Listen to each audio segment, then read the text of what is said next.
Señor, te damos muchas gracias por estar reunidos el día de hoy y te pedimos que tu Santo Espíritu guíe esta enseñanza y que pongas en Miguel la enseñanza que tú quieres que nos llevemos en nuestras mentes y en nuestros corazones el día de hoy. Todo esto, Señor, te lo pedimos y también te lo agradecemos en el nombre de nuestro Señor Jesucristo. Amén. Amén. Muchas gracias. Bien, pues entonces, hoy vamos a ver la última parte de este capítulo, prácticamente 5, que es confianza en Cristo. Solo para recordar que me gusta que en la mente siempre tengan lo que hemos visto en esta parte que estamos estudiando, porque es básica para la vida del creyente. Entonces, empezamos por avanzando hacia la meta. Luego fue vencer al mundo, a la carne y al diablo, hacer lo correcto, la seguridad de la salvación. Y hoy estamos viendo el capítulo 5 de confianza en Cristo, dentro de los cuales de esta confianza vimos el camino a la salvación, basada en Romanos 3. Luego vimos una profesión de fe no es suficiente. Y bueno, nosotros tenemos muy claro el ejemplo, cuando menos la mayoría de la iglesia donde salimos, de cómo este tipo de fe nos salva y muchos viven engañados. Y de ahí por eso vino el tercer punto, que es estar seguros del Salvador, que es algo muy importante. Y ahora en este cuarto y último punto vamos a ver la fe y los frutos. Es algo muy importante dentro de nuestra seguridad de salvación, que la tenemos, que pongamos mucha atención en estas dos realidades que nos dan una seguridad interna, personal, y que nos muestra la salvación. O sea, no son los únicos elementos, pero sí lo importante es que son los más relevantes, la fe y los frutos. Nosotros ya sabemos, porque lo hemos estudiado, si yo le preguntara a cualquiera que si tiene una fe propia, va a decir no. Ya sabemos que la fe es un don que Dios tiene. Pero esta fe, ¿en qué se basa? Eso es algo muy importante. Se basa en la justicia de Cristo. O sea, no en nuestra propia justicia ni en nuestro propio esfuerzo por creer. Esta fe se basa por creer que Cristo vino a este mundo, que Cristo tomó nuestro lugar en la cruz por nuestros pecados, que Él nunca pecó y que por eso no pudo retenerlo la muerte, y una vez resucitado ascendió al cielo y está a la diestra de Dios. Entonces, Dios precisamente pone la salvación precisamente por medio de la fe. Por gracia sois salvos, por medio de la fe. Como dice en Efesios, ¿no? Por medio de la fe. Pero la fe precisamente es un instrumento que nos lleva a la justificación. Es el medio que Él produce.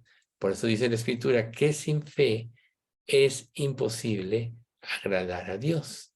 Pero sabemos que esta fe que justifica es precisamente que nos enseña lo que dice el Nuevo Testamento, que somos solo justificados por la fe.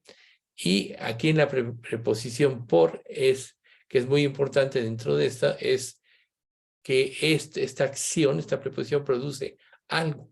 Somos justificados por medio de lo que la fe produce, que es precisamente la salvación. Nos señala precisamente que nuestra fe sea la base meritoria de nuestra salvación.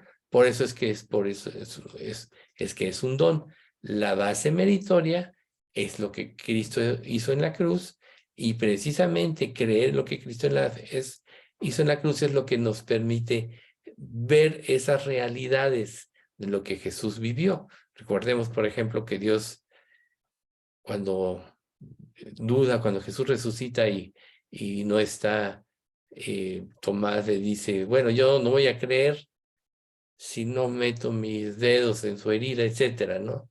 Y se aparece el próximo sábado Jesús y le dice, haz esto que dijiste, y no seas incrédulo.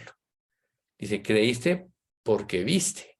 Bienaventurados los que sin ver creerán. Y es precisamente el efecto de la fe, que está basada en los méritos de Jesús.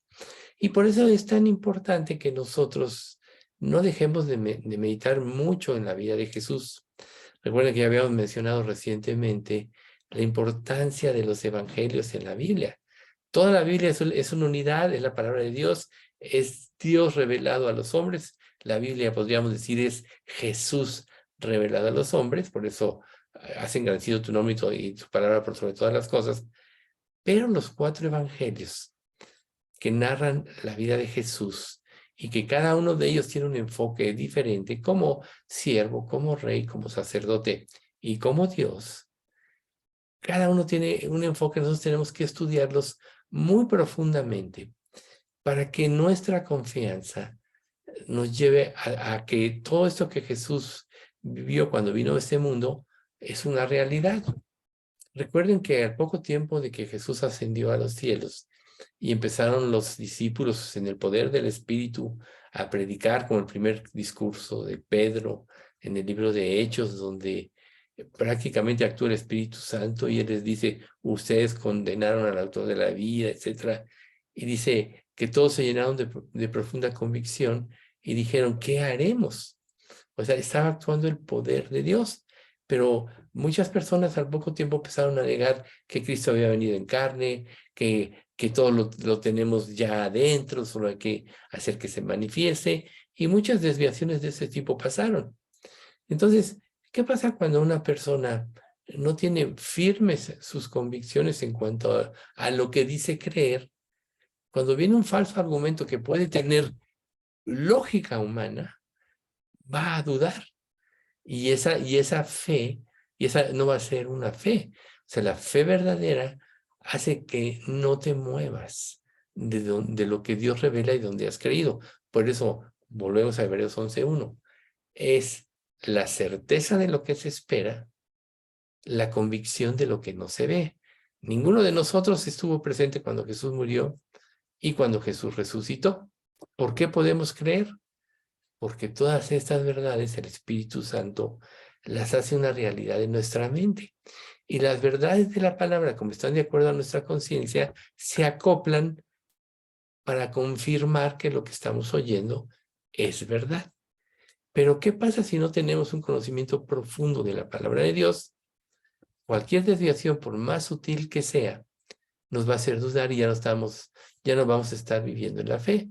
Por eso es que uno de los elementos importantes, primero, para salvarse, es la base meritoria precisamente de lo que Cristo hizo en la cruz. Únicamente la justicia de Cristo es lo que nos lleva a ser justificados delante de Dios. Y esto solo se da por medio de creer estas realidades reveladas en la palabra de Dios. Entonces, ya ven que estamos en esta última época, y de hecho una de las Biblias que se estudian, que es la de Sproul, que es la Biblia de la Reforma, habla de que muchas personas, la iglesia, se habla mucho en la actualidad de la iglesia reformada, y no es que sean nuevos conceptos, ni que sea un nuevo criterio, caminos diferentes, sino quiere decir que la iglesia reformada está volviendo a los valores básicos revelados en la Escritura. Por eso son las 5 verdades. Solo gracia, solo fe, solo Cristo, y la gloria sea para Dios, ¿sí? Y solo la palabra de Dios también. Esas son las 5 verdades. Entonces, eso es lo que es la iglesia reformada. No algo nuevo, sino haberse vuelto a los valores básicos de la salvación y lo que está revelado y escrito desde el primer siglo, cuando se completaron las escrituras. Vivir en estos valores nos va a permitir desechar precisamente las sutilezas que muchos falsos predicadores dan, que nos pueden llevar a una falsa creencia, a una falsa fe y por tanto a no ser justificados. Por tanto, la causa instrumental de la salvación es la fe, y la fe está basada en que todas estas realidades son dadas a través de lo que Cristo vivió en este mundo en el tiempo que Él estuvo así. estuvo aquí. Entonces, si nosotros somos justificados por la fe, o sea, por medio de la fe, eso es lo importante para nosotros, ¿sí? Esto, o sea, ser justificados por medio de la fe produce en nosotros precisamente la certeza tal de que lo que Dios hizo se va a aplicar a nuestra vida, que ya hay una seguridad que nadie nos puede quitar. O sea, podría decir que la verdadera fe expresa el medio por el cual se produce algo.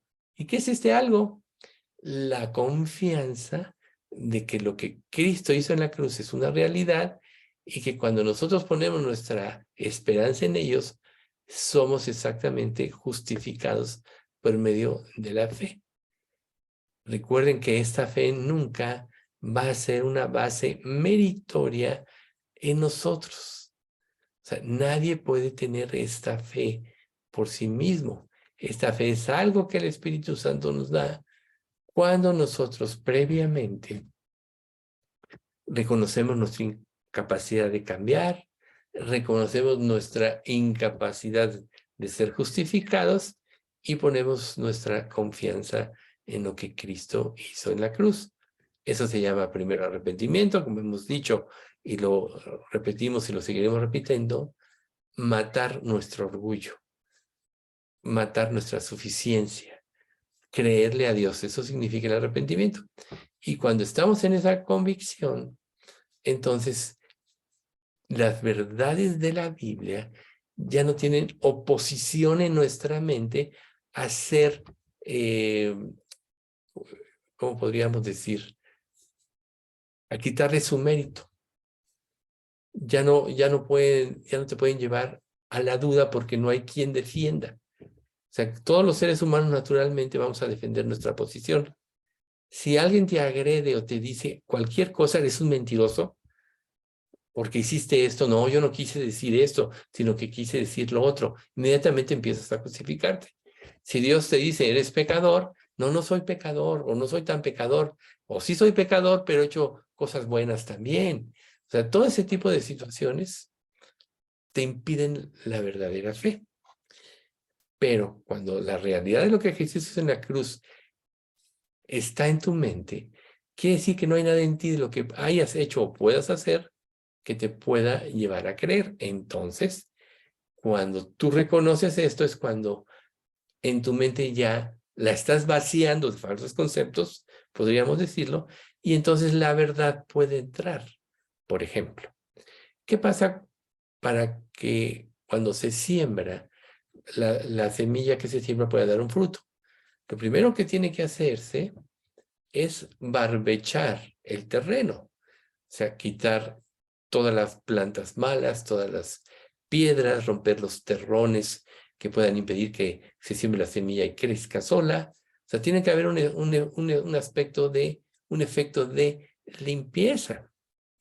Luego se cavan los surcos para que cuando tú estás sembrando, no te siembres una semilla sobre otra, sino que sigas una línea y puedas sembrar las semillas ordenadamente y al momento que florecen pueda darse el fruto y no se encimen unas con otras. Más o menos así es la fe. O sea, tú vas preparando tu mente y tu corazón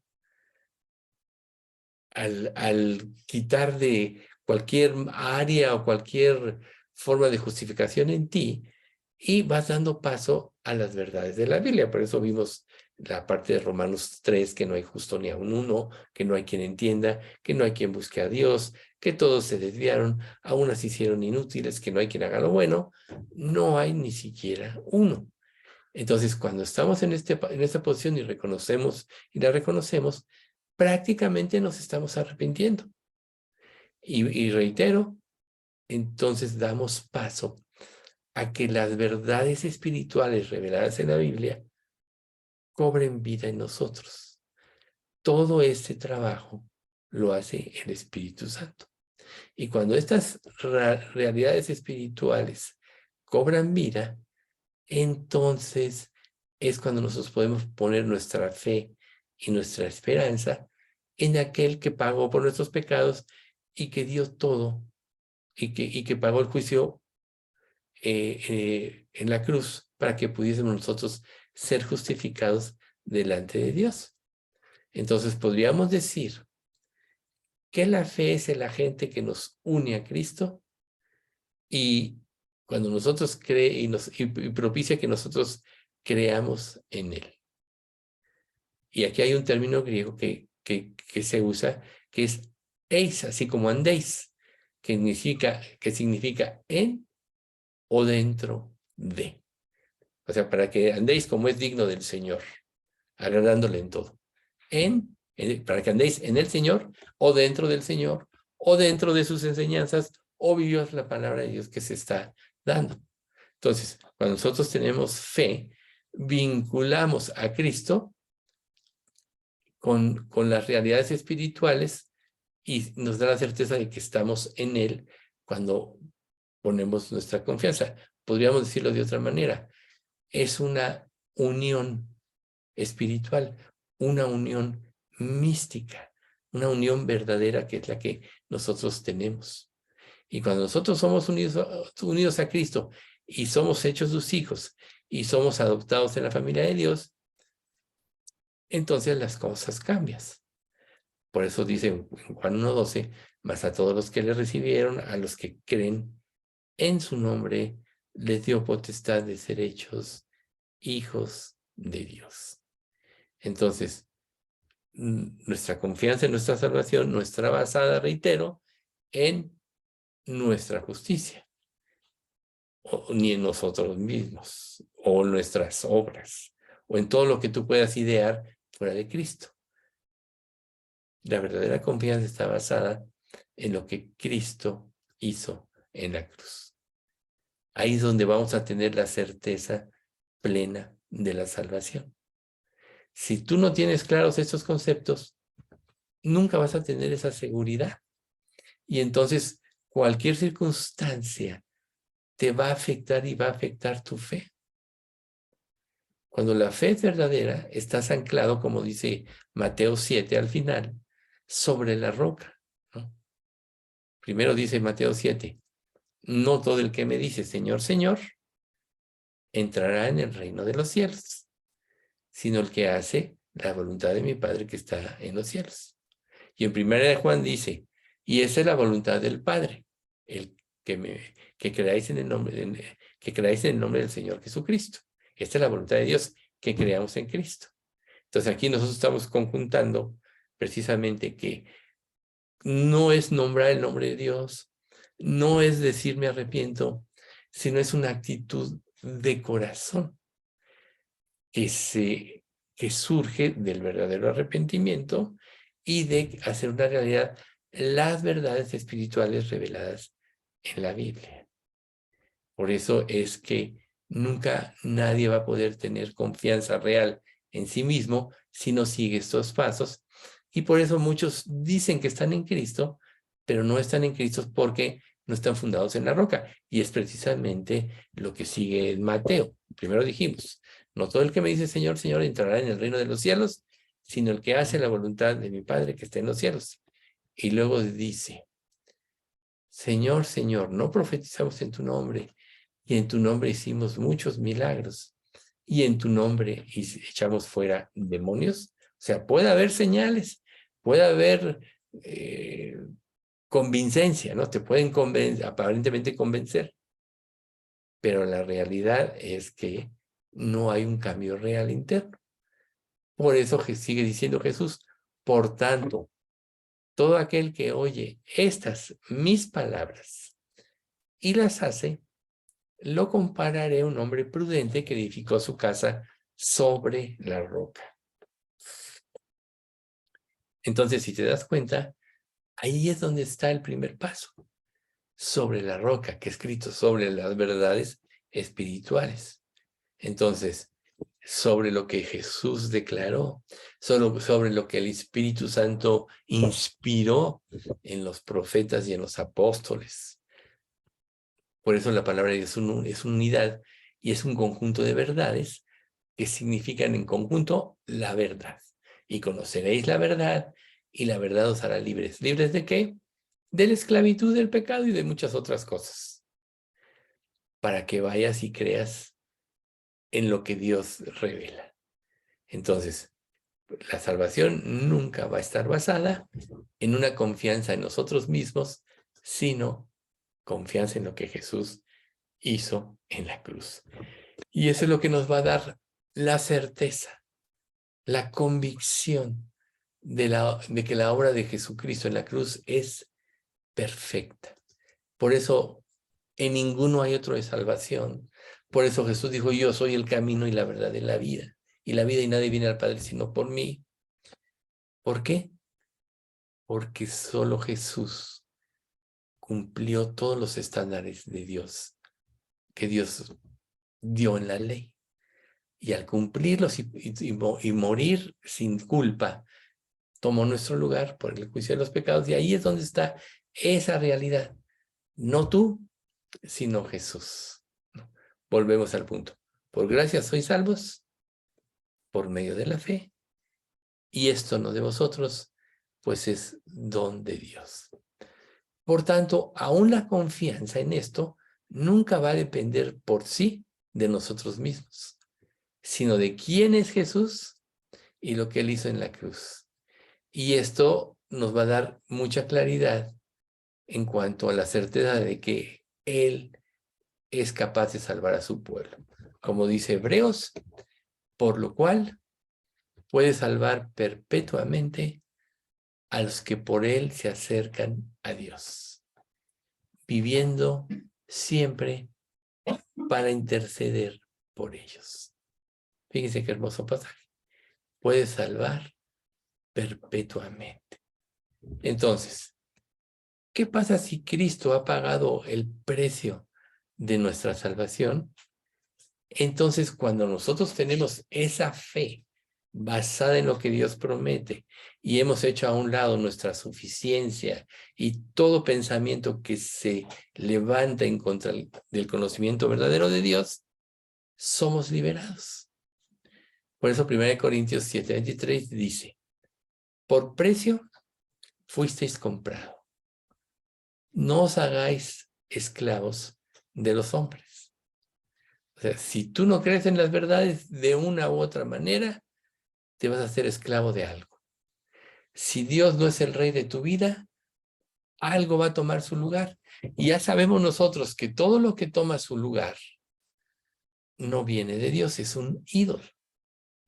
Por eso es tan importante saber que no hay negociación con Dios, sino solo es a través de lo revelado en su palabra. Por ejemplo, cuando nosotros hablamos de Cristo con otra persona, debemos de dejarle claras estas verdades. Porque si no le quedan claro, va a tener ideas que lo desvíen de la salvación. Si nosotros, en cada estudio que tomamos, durante todos los años que hemos tomado estudios, unos más, unos menos, seguimos teniendo dificultades para obedecer y para creer. Imagínense qué no puede pasar con una persona que no tiene esta fe.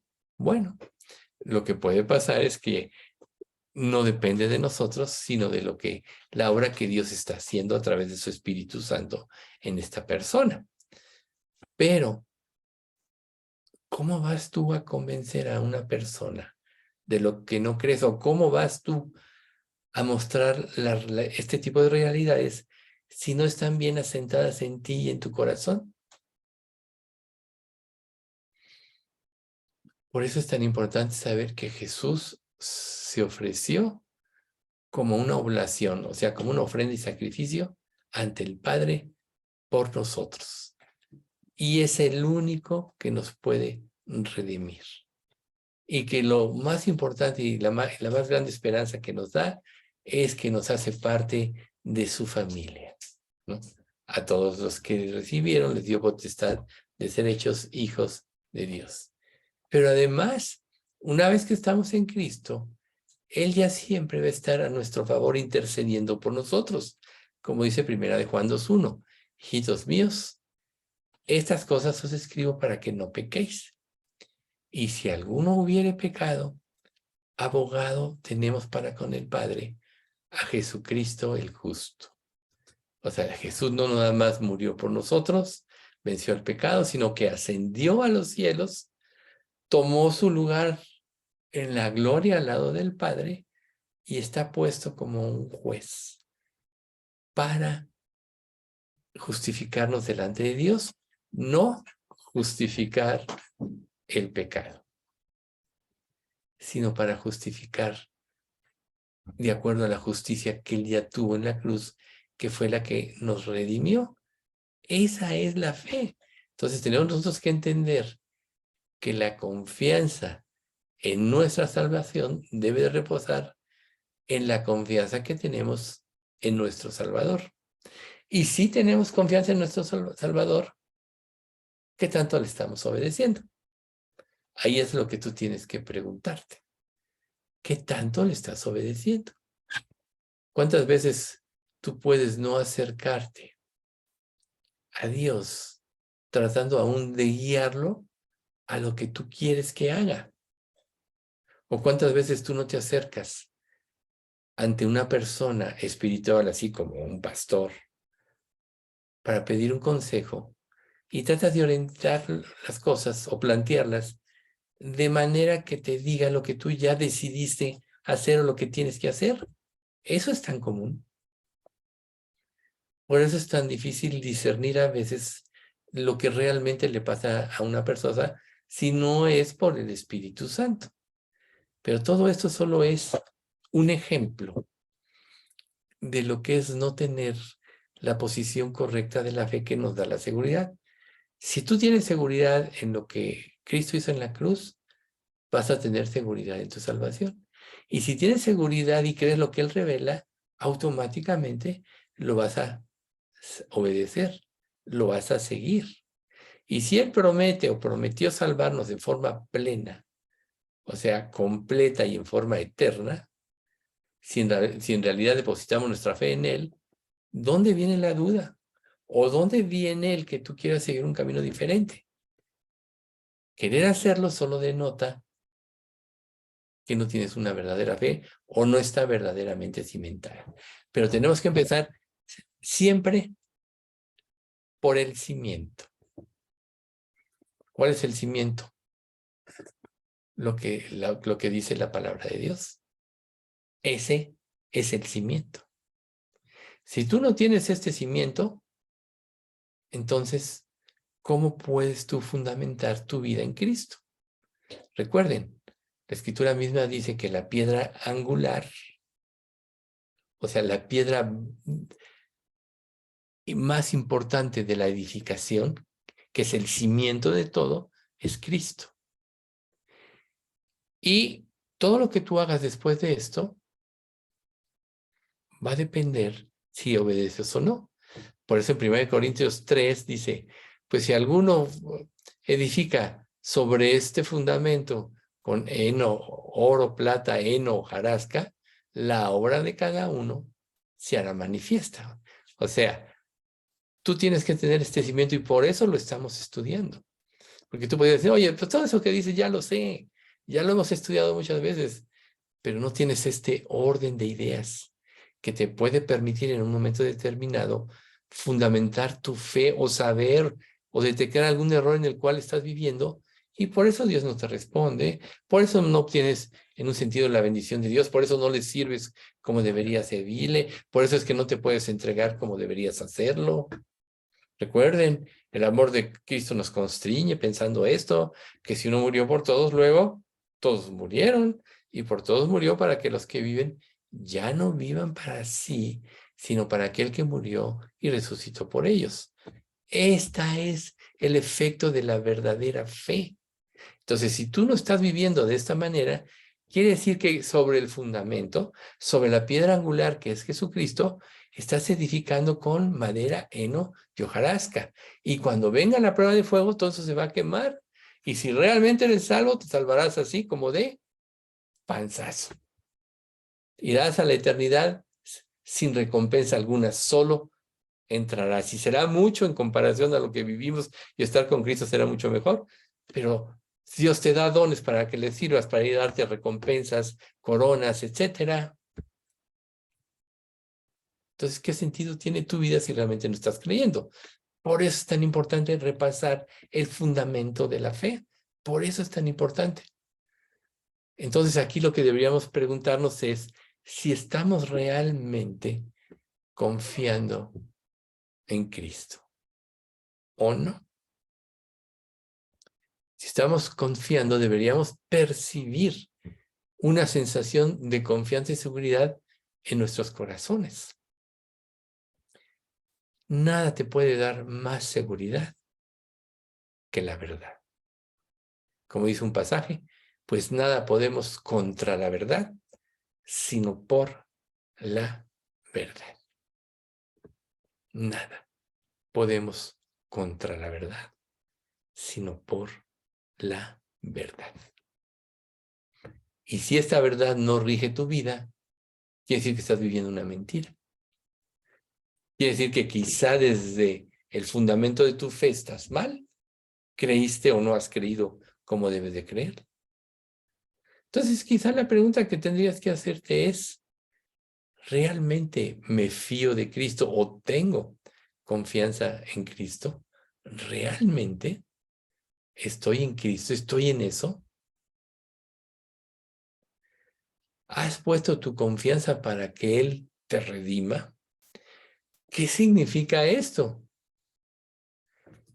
Que si alguno está en Cristo, nueva criatura es. Las cosas viejas pasaron. He aquí todas son hechas nuevas. ¿Está haciendo nuevo todo en tu vida?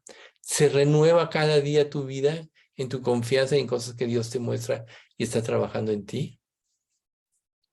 ¿O te quedas estancados? Como seres humanos, tendemos a estancarnos.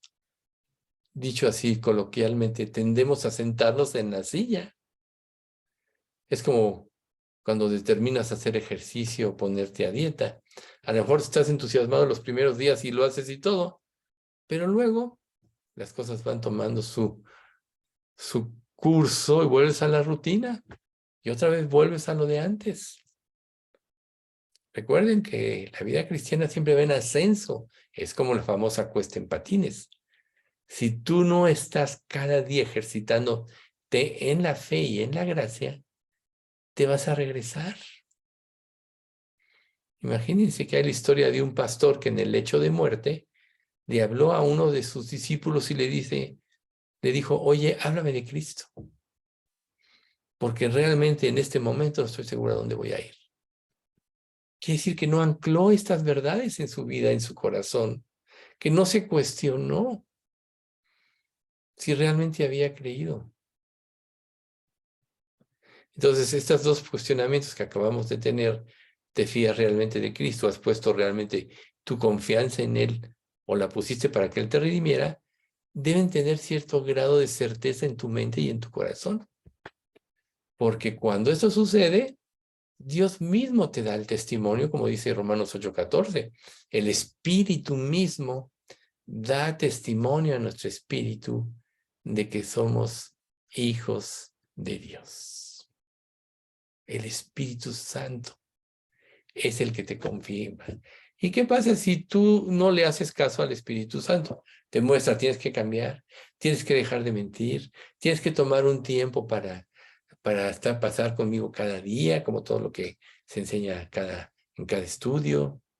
O sea, tienes que tener tiempos de oración, tienes que tener un grado de obediencia a lo que yo te revelo en cada tiempo devocional o en cada estudio o en tu actividad diaria y aún a través de incrédulos, Dios te puede revelar cosas que te quiere mostrar para que tú cambies. Entonces, ese grado de certeza, si no lo tienes, quiere decir que tú no estás confiando realmente en Él y es ahí donde tienes que volver a las verdades básicas, ¿sí? Tienes que saber si sientes afecto por Cristo o no. Este es un punto crucial. ¿Qué tanto estás huyendo de Cristo? ¿O qué tanto anhelas pasar tiempos con Él? O sea, acuérdate de lo que es el enamoramiento, si es que algún día te has enamorado. no piensas más que en la persona en la que te enamoraste y no deseas otra cosa que pasar tiempo con él. Y si esto pasa en el mundo, ¿cuánto más con Cristo? ¿Y qué pasa si tuviste un momento donde comprendiste muchas cosas, pero después no seguiste? Como que ese amor se apaga, como que ese amor se opaca. Lo que quiere decir es que no fue un amor, sino una ilusión. El verdadero amor no está basado en una emotividad, sino está basado en acciones. Cristo amó y se dio. Dios amó y dio a su Hijo. Tú le amas, te vas a dar por Él. ¿Qué es lo más importante en la vida? Dios. Entonces, si tú te estás distrayendo en las cosas de este mundo, o en todo menos en Dios, ¿es realmente tu primer amor Dios? Entonces quizá Dios te vaya a decir lo que dice en Efesios. Le dice a la iglesia de Éfeso en el capítulo 2 de Apocalipsis. Has cumplido, has desenmascarado a los que se dicen ser apóstoles y no lo son. O sea, has llevado tu vida bien más o menos. Pero tengo contra ti que has dejado tu primer amor. Y eso del primer amor es quiero pasar tiempo con él, quiero obedecerle, quiero agradarlo, quiero glorificarlo, quiero que me siga santificando, o sea, cambiando y haciéndome más parecido a él cada día. Pongo toda mi mente y mi atención en esto, porque si crees, Dios mismo te dice, busca primeramente el reino de Dios y su justicia, y todo lo demás te vendrá por añadidura. Entonces, todo lo que hagas, ya sea tu trabajo o tus estudios, va a tener relación a servirle a Él. Nunca va a estar fuera de tu mente Él. No, Dios, tengo mucho trabajo y por eso no puedo. No, Dios, en la universidad, ¿cómo me van a creer si empiezo yo a hablar de ti? O sea, esos son evidencia de que Cristo no es tu primer amor y por tanto no has tenido este grado de fe que te cambia. La fe que salva es una fe personal e individual, pero no queda en algo privado. Y es ahí donde vienen las obras, ¿no? Fe y obras. Es lo que es el título de este último, el subtítulo de esta parte que estamos viendo. O sea, fe y obras, o sea, lo que estamos viendo, ¿no? La confianza en Cristo, la fe y los frutos. Entonces, la realidad de que Dios está actuando en tu vida es precisamente que tú vas a confesar su nombre ante el mundo. No sé si tú salgas a la calle y sobre todo en estos últimos tiempos donde la gente va y viene, ya no hay lugar que salgas que no veas ir y venir carros, gente por aquí, gente te atraviesa, a donde vayas. Estamos llenos de gente. No sé si te pongas a pensar, tantas personas hay, ¿y cuál es el destino de todas estas personas? A lo mejor tú no le puedes hablar a todas las personas, pero Dios es el que está guiándonos, es el que mueve los peones en el tablero, por decirlo de alguna manera, ¿no? Dios está guiando a cada hijo suyo a que el evangelio sea predicado en todo el mundo, como dice Colosenses, ¿no? El evangelio se predica debajo de toda la creación que está, debajo de toda la creación. ¿Y quién lo va a predicar? El que realmente cree. ¿Quién lo va a predicar correctamente para que las personas tengan las verdades correctas y se puedan salvar verdaderamente? Y toda esa gente, ¿cuántos ni le conocen? Tal vez algunos ni siquiera han oído hablar de él nunca. Y tú pensando en tus problemas, pensando en tus proyectos, pensando en que quizá Dios no te dé. Te estás desviando ahí del objetivo principal de tu vida.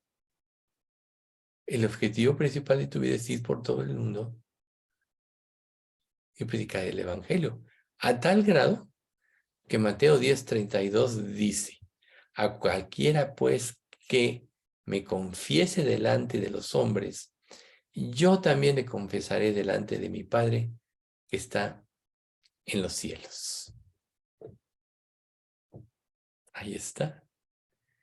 O sea, este pasaje está muy pesado, porque tú no puedes vivir en un cristianismo secreto o en un cristianismo solo para ti. Eso no es una fe verdadera. No obtuviste la fe verdadera si solo piensas así, vives para ti, ¿no? Soy cristiano en lo secreto, ¿no? Sí creo, pero pues no me conviene que nadie se entere. Ya ves cuántas controversias hay. Y a los que se han empezado a predicar les dicen mochos y los ridiculizan y yo no quiero eso para mí. Por tanto, mi fe va a ser para mí. Eso no es fe, porque ¿qué dice la Escritura? Acabamos de ver esa introducción y conocemos ese pasaje. Creí, por lo cual hablé. Y esta otra enseñanza que acabamos de poner en días pasados. He aquí hago una obra en este mundo que si os la contare, no lo creeréis. ¿Y quiénes son los instrumentos que Dios va a usar para esta obra? Los que verdaderamente creyeron, fueron rescatados gratuitamente por su gracia y anhelan eso para los demás, empezando por tu familia. Claro que tu familia es el primer campeón misionero, pero no quiere decir que tienes que quedar estancado ahí. Es más, mientras más confiesas el nombre de Cristo, más te ejercitas en las verdades de la Biblia y más son una realidad en tu mente. Muchas veces estás explicando algo que no habías entendido espiritualmente y al estar siendo instrumento de Dios, inspirado por el Espíritu Santo, el primer beneficiado con el entendimiento espiritual de lo que estás diciendo eres tú. O sea que confesar el nombre de Cristo también te hace crecer. Si no lo estás haciendo, es que tu fe no es verdadera, no está bien fundamentada. Nosotros no debemos esconder la luz de Cristo bajo ningún cajón o hacer esta fe, o en un cesto, ¿no? O hacer esta fe un asunto privado, como decíamos. Por eso en el Sermón del Monte dice, vosotros sois la luz del mundo. Una ciudad asentada en un monte no se puede esconder, ni se enciende una luz y se pone debajo de un almud o cesto, sino sobre el candelero y alumbra a todos los que están en casa. Así alumbre vuestra fe delante de los hombres, para que vean vuestras buenas obras y glorifiquen a vuestro Padre que está en los cielos. O sea que cuando tú dices que tienes fe y no tienes obras, no estás viviendo realmente fe, por fe, como dice Santiago. Entonces, una fe privada no es una fe bíblica. Si es que es fe, es una fe egoísta. Es como si tú recibes un beneficio que otros pueden tener. Recordemos este pasaje de la Biblia cuando estaba sitiada Jerusalén y salen unos mendigos que decían, pues vamos a pasarnos a los babilonios, porque si nos perdonan la vida vamos a poder comer, y si nos la quitan, pues de todos vamos a morir de hambre. Y llegan al campamento, y está todo vacío, lo habían abandonado, porque Dios había traído un rumor de guerra. Entonces ya comieron, ya bebieron, ya cogieron riquezas de un lugar, de otro, y recapacitan, oigan, estamos haciendo mal, porque Dios hizo un milagro, está trayendo buenas nuevas, y si nosotros lo retenemos, esto va a ser un juicio y un pecado para nosotros. Y entonces deciden ir a la ciudad y decir, oigan, fuimos al campamento de los babilonios y no estaban. Estaba abandonado. Bueno, o de los asirios, que era de los asirios en este caso. Estaba todo abandonado. Entonces, mandan a investigar y sí, efectivamente, entonces ya sale toda la ciudad a alimentarse y todo eso. Entonces, si tú callas, realmente no estás viviendo en fe. Si tú no tienes cargo por las personas que son miles y millones, no estás viviendo en fe. A lo mejor no puedes hablar a todas, pero pues ahora sí que tienes que hacer tu parte, la que Dios te guíe a hacer. Podríamos decir que por su propia naturaleza, la fe se define como fe pública. O sea, no se puede quedar estática o no se puede esconder debajo de un cesto. Entonces, como decíamos, nuestro deber no consiste tan solo en poseer la fe, sino también en profesarla. Creí, por lo cual hablé. Nosotros también creemos, por lo cual también hablamos. Y pocas cosas nos van a proporcionar la seguridad de nuestra salvación, como compartir nuestra fe, como decíamos ahorita, nuestra fe a los demás. Pocas cosas. Cuando tú sirves a Dios, cuando tú obedeces, es cuando te vuelves un individuo seguro de las verdades y seguro de tu salvación. El Espíritu Santo va a dar testimonio y nadie te va a hacer dudar. Pero cuando hay alguna duda y se mete la cizaña, la duda es como una pequeña grieta en un muro. A lo mejor ahí está y pasan años y años y años. Pero si metes una mara, una madera o algo así, empiezas a clavarla, empieza a hacerse grande la grieta y el momento en que cede de sí, se derrumba el muro. Por ejemplo, usando nuestras vivencias del último día, ya ven el terremoto que acaba de surgir en Turquía y en Siria. Y si oyeron de este templo que tenía más de 2000 años que se derrumbó. Aparentemente estaba sólido después de tanto tiempo, pero de acuerdo al grado del terremoto se derrumbó. Así es cuando no vives la verdad en forma absoluta, cuando no la crees. Esa duda que no has aclarado con Dios, si tú no la resuelves con las Escrituras y buscando a Dios cada día, más adelante va a ser que se desplome toda tu estructura cristiana. Y lo más grave de esto, ¿sabes qué es?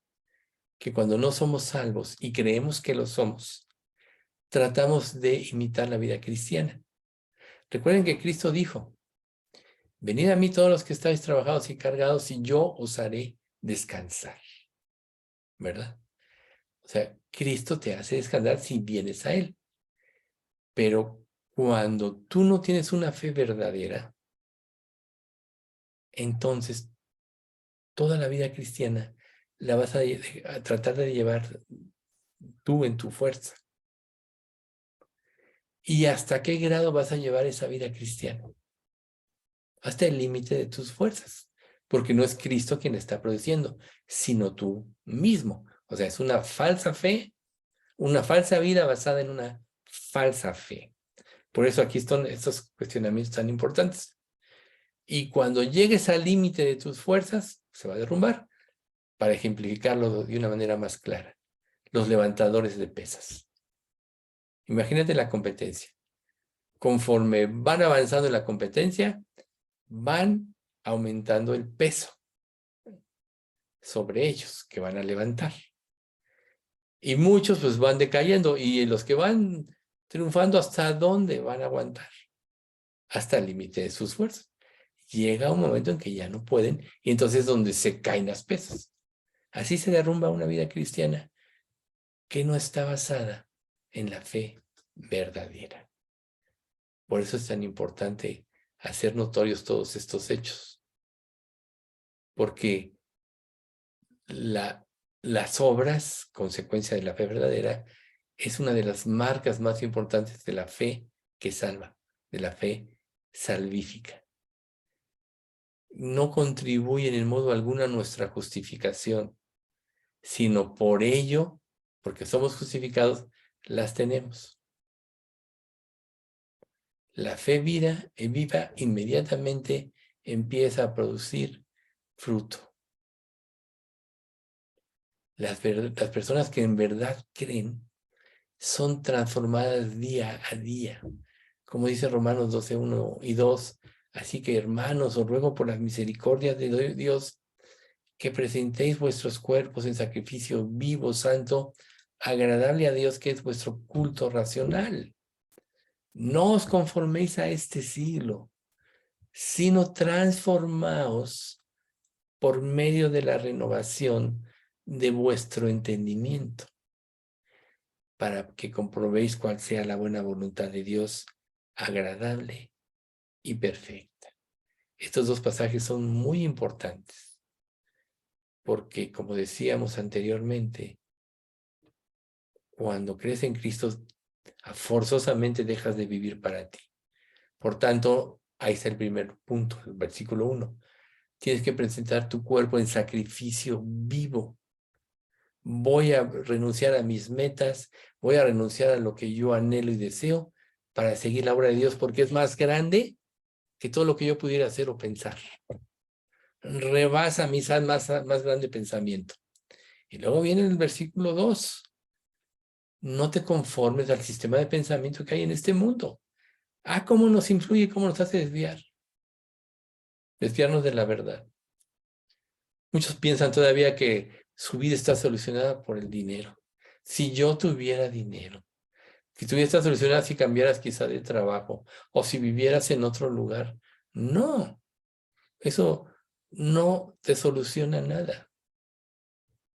Tu vida está solucionada cuando tú renuevas tu entendimiento y te vas centrando en las verdades de la Biblia y ves como lo más importante que es en la existencia la obra de Cristo.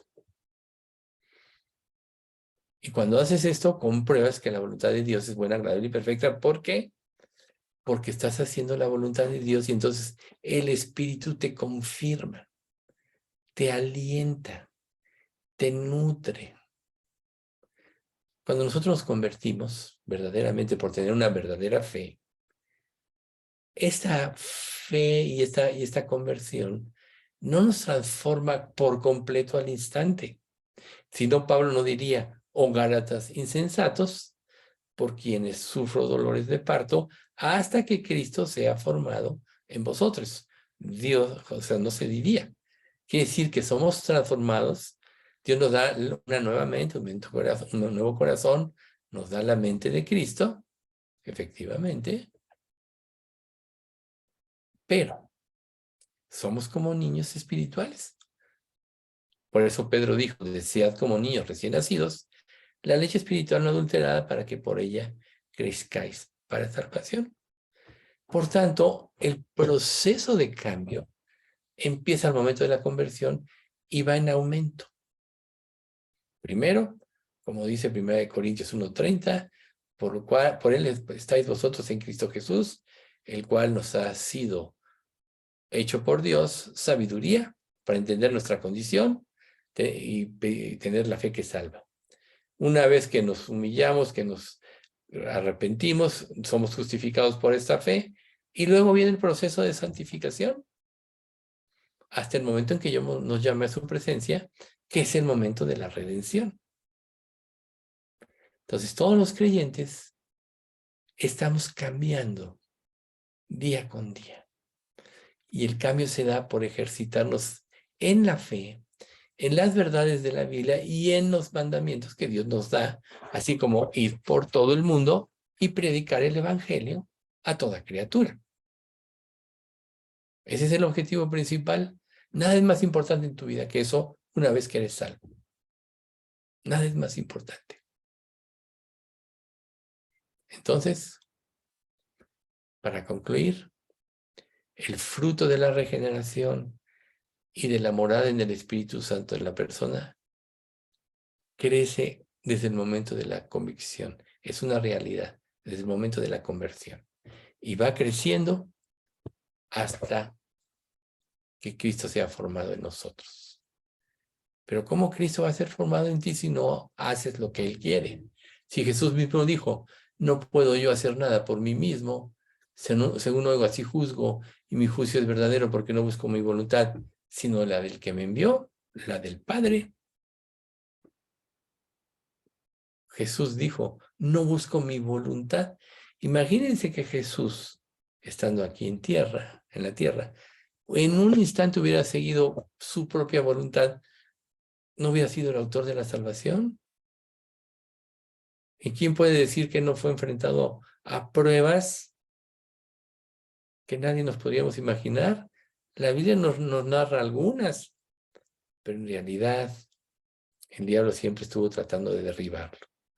Recuerden que la Escritura dice en Mateo 4, y después del ayuno y todo eso, y el diablo lo dejó por un tiempo.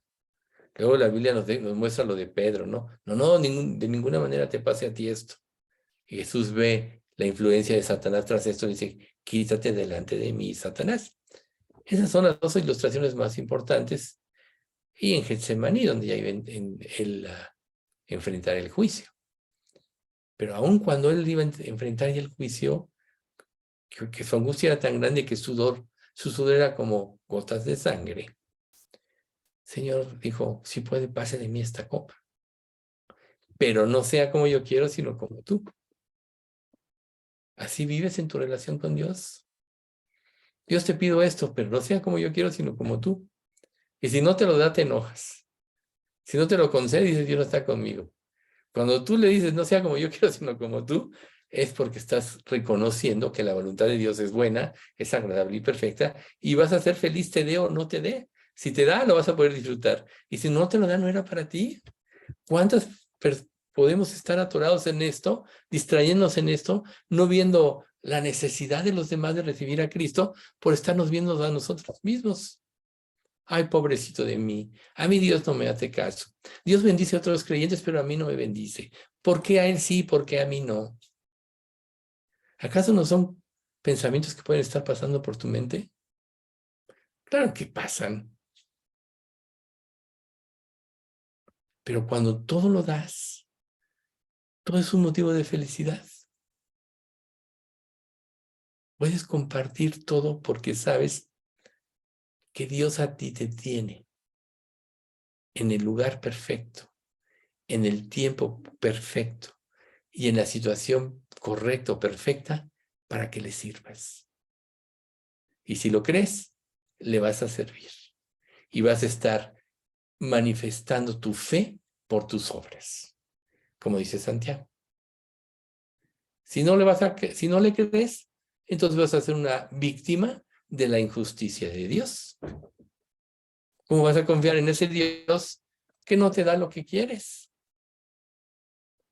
¿Cómo vas a confiar en aquel que no te hace caso, que no te cumple los deseos de tu corazón?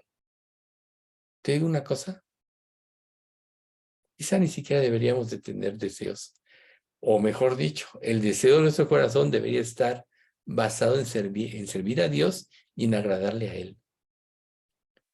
Si no, léete el capítulo 11 de Hebreos. Vivieron en cuevas, padecieron desnudez, taparon bocas de leones, etc. ¿Cuántas veces tuvo que naufragar Pablo por servir a Cristo? Tuvo que ser azotado. No teniendo por qué ir a prisión, tuvo que apelar al César y vivir en prisión. Y ahí en la prisión fue donde escribió 3 cartas importantísimas, de las cuales hoy nosotros podemos tener doctrina. Pero yo no estoy dispuesto a dar mi vida.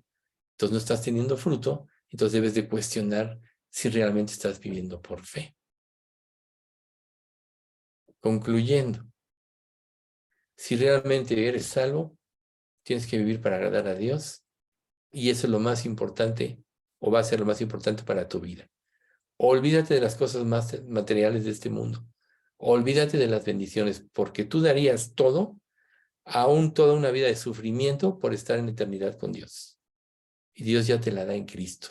Y si ya te la dio, ya no mereces nada más grande que lo que ya te dio. Nuestro tesoro es la salvación. Nuestro tesoro es tener comunión con Cristo. Lo que Dios te dé va a ser para el servicio de Él. Donde tú estés en un trabajo difícil, con un jefe difícil, con personas intratables, son para probarte, para darte carácter, para darte oportunidades de confesar tu nombre. ¿Sabes cómo se habla de Cristo? Cuando menos esa ha sido mi experiencia en forma primordial, interesándome en las demás personas, saludándoles, preguntándoles su nombre. Y de ahí surgen a veces situaciones, palabras clave que te dan la entrada. No debemos estar ociosos ni sin fruto. ¿Cuántas minas te dio Dios? ¿Acaso vas a enterrar la mina que Dios te dio? Eso no significa fe. Al que Dios le dio una mina y no sirvió a Dios, significa que tuvo las verdades reveladas de la Biblia para ser transformado en hijo de Dios y no le creyó. Tuvo en poco a Cristo. ¿Y qué dice Hebreos 10:29? ¿Cuánto mayor castigo pensáis que merecerá el que pisoteara al Hijo de Dios y tuviere por inmunda la sangre del pacto en la cual fue santificado e hiciera afrenta al Espíritu de gracia? El que menosprecia a Jesús comete el peor pecado que violar los 10 mandamientos, que es lo que dice Hebreos 10:28. Este es el 29. Sí, pero si Cristo es lo más importante para ti, todo lo que tú eres, piensas, lo vas a enfocar en servirle. Tu mente va a estar siempre, ¿cómo te puedo servir? Ay, es que no me puedo distraer de mi trabajo. Claro que te puedes distraer, porque si tú ordenas tu mente, como decíamos el domingo, Dios te va a dar una claridad y una visión para solucionar todos tus problemas en quizá la 10ª parte del tiempo en la que estás ahí estancado, tratando de resolver o luchando contra Dios. Entonces, la fe verdadera no proviene de ti, sino de Cristo. Y si es una realidad en tu vida, vas a vivir conforme a las verdades y lo vas a anhelar. Y vas a amar a Cristo. Y si es así, automáticamente, en lugar de estar pensando en ti mismo, vas a ver la necesidad de los demás. Y Dios a cada hijo suyo lo pondrá en un lugar donde le puede servir. Quizá tú no puedas evangelizar todo el mundo, pero debes hacer tu parte. Y esto es no estar ocioso ni sin fruto en cuanto al conocimiento del Señor y Salvador Jesucristo. Pero ¿qué dice después? Pero el que no tiene estas cosas es ciego. Tiene la vista muy corta, habiendo olvidado la purificación de sus antiguos pecados. Qué claro es este versículo. Ahorita no tengo la cita en la mente de este pasaje, pero ahí está en la Biblia. Pero el que no tiene las cosas, estas cosas, es ciego. Entonces, que Dios nos fortalezca. Haz a un lado tu orgullo. No te sostengas en que tienes fe. Parte de cuestionarte, ¿la tengo o no? Arriesgas tu eternidad si no la tienes. Y si ya la tienes y no has vivido como deberías, entonces puedes orar para firmarte en la fe. Si Dios te está exhortando ahorita, es que hay tiempo de arreglar. Cuando ya no haya remedio, ya Dios te quita la vida y te lleva con Él. Si eres salvo. Y si te quitan la vida y no eres salvo, imagínate. Ahí es donde está la verdadera pesadilla. Y ya no hay regreso. Te vas a lamentar, ¿por qué no hice caso? ¿Por qué no escuché la voz? ¿Por qué no quisiste morir? porque no quisiste presentar tu cuerpo en sacrificio vivo, santo, agradable a Dios, que es tu culto racional, ¿no? Repetimos, Romanos 12:1. Vamos a dar gracias. Padre, te queremos agradecer mucho por este estudio. Gracias, Señor, porque tú siempre nos hablas, nos exhortas. Y sabemos, Padre, que todas estas exhortaciones deben de conducirnos a ti, Señor. Darnos un aliento para buscarte en verdad y de todo corazón, y para que nos afirmes en la fe y en la gracia. Realmente queremos servirte, realmente queremos amarte de tal manera que esto nos lleve a dar nuestra vida sin restricción para ti, para tu servicio, y queremos glorificarte, Señor. Bendice a nuestra iglesia. Te pedimos, Señor, por los enfermos que tenemos, por Rocío que se siga recuperando, por Estelita que se recupere también, por Pati López que está en otro nuevo tratamiento. Fortalécela, Señor, y sánala, te lo pedimos, glorifícate en su vida. Y pues por todos los demás que padecemos, Señor. Nos ponemos en tus manos, sabiendo que aún lo que padecemos tú lo usas para que te busquemos. Y no importa lo que pase si tú eres el Rey de nuestra vida y nos das la seguridad perpetua de nuestra salvación. Padre, te amamos, te glorificamos y te pedimos que tú llenes a nuestra iglesia de tu Santo Espíritu y pueda dar un testimonio vivo de ti. En nombre de Cristo Jesús te lo pedimos. Amén.